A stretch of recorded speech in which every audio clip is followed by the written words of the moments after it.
I want you to meet another of the special friends that shares the experience of being inside Pearl Harbor on December the 7th, 1941. His story is truly unique. His name is Captain Jim Daniels of the United States Navy. Jim was a fighter pilot assigned to the carrier USS Enterprise, whose commanding officer was Admiral Halsey.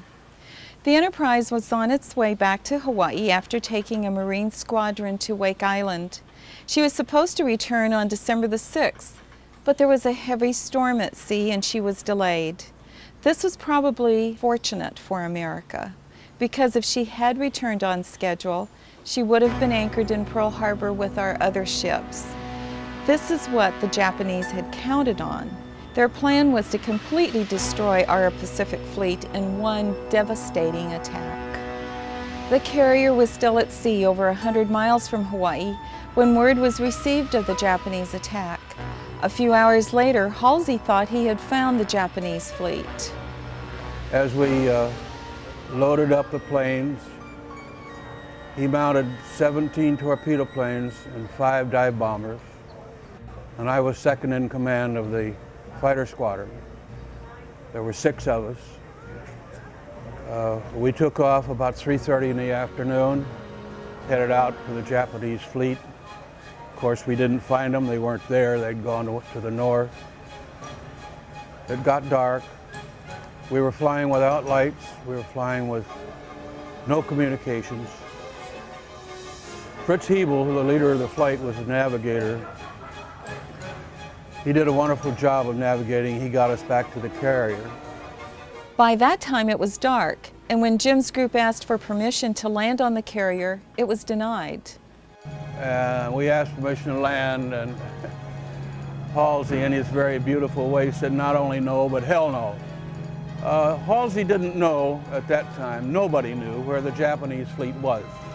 Nobody knew where the Japanese submarines were. Remember that the Enterprise was the only carrier we had.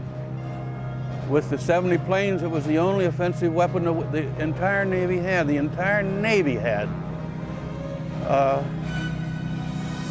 He didn't know where the submarines were. He wasn't going to light up ship. It turned out that when the other planes, the scouts came down, and the scouts and the torpedo planes got back, they didn't have enough fuel to come into Fort Island. They had to come aboard. And it was the first time that a torpedo plane with a torpedo had ever landed aboard a carrier at night. Never. The torpedo planes landed successfully. Jim's squadron had some fuel left, so they were told to go into Pearl Harbor. We headed for Pearl Harbor, dead reckoning navigation, still with no lights, still with no communication. We hit Barber's Point right on the button, a beautiful piece of navigation. We turned down the channel, came down Pearl Harbor Channel, turned and came right over the tower. We got over the tower and Fritz called the tower, said permission to land. We were given permission to land.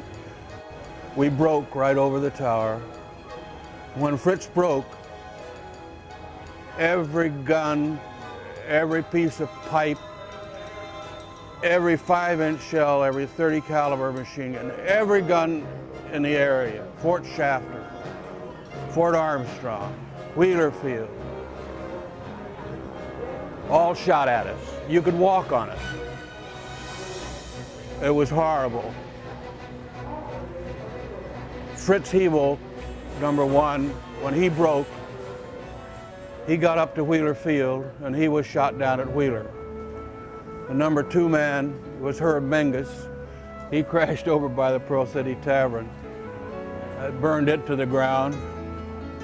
He was killed instantly. #3 man was Gail Herman, who was a classmate of mine.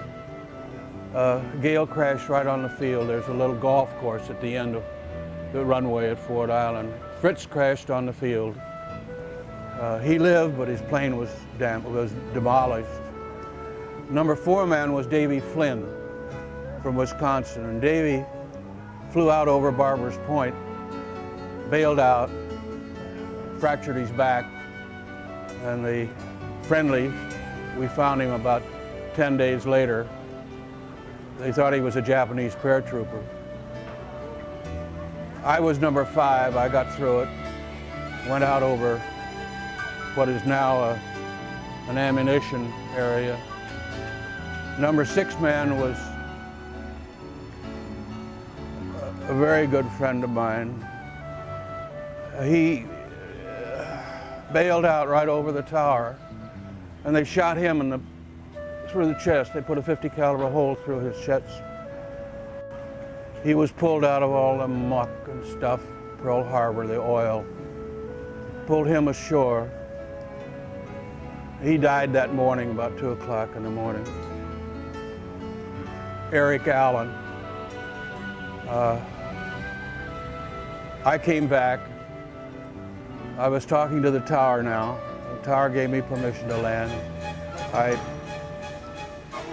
rolled my wheels down, hit my flap. They were spring-loaded. I hit the end of the runway. I should have been landing at about 85 knots. I landed at 120 knots. But I managed to get the plane stopped. I taxied back to our hangar. Herman had gotten a gun someplace. And as I taxied back up to the hangar, there was a Marine in a revetment with a .50 caliber machine gun. As I taxied up to the line, he started to shoot at me with a .50 caliber machine gun. Da-da-da-da-da-da, right over my head. Gale hit him over the head with the butt of the rifle, quieted him down for a little while. Many people have asked Jim what it feels to be shot at by his own troops. You don't feel. You're so well trained.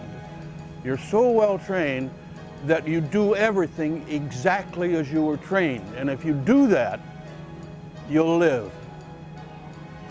If you don't do it, if you make a mistake, then you're dead. So you don't have time to think. I really have never thought about it. Even today, I've never thought about what did I think. I don't know what I thought. All I knew that there was the field, and I had to get down, and I didn't have any gas. My wheels were down, but not, I didn't know whether they were locked or not. But if they hadn't been locked, I'd have crashed. So I had to be doing things right, and obviously I did. It was a hell of an experience to be shot at by your own people.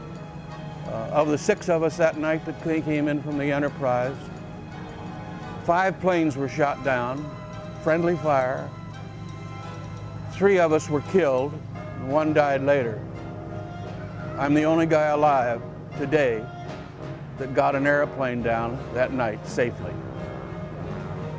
Years later, I learned that this is when all our guns fired on Jim Daniels' squadron and shot 5 of them down in a tragic example of friendly fire and lack of communication.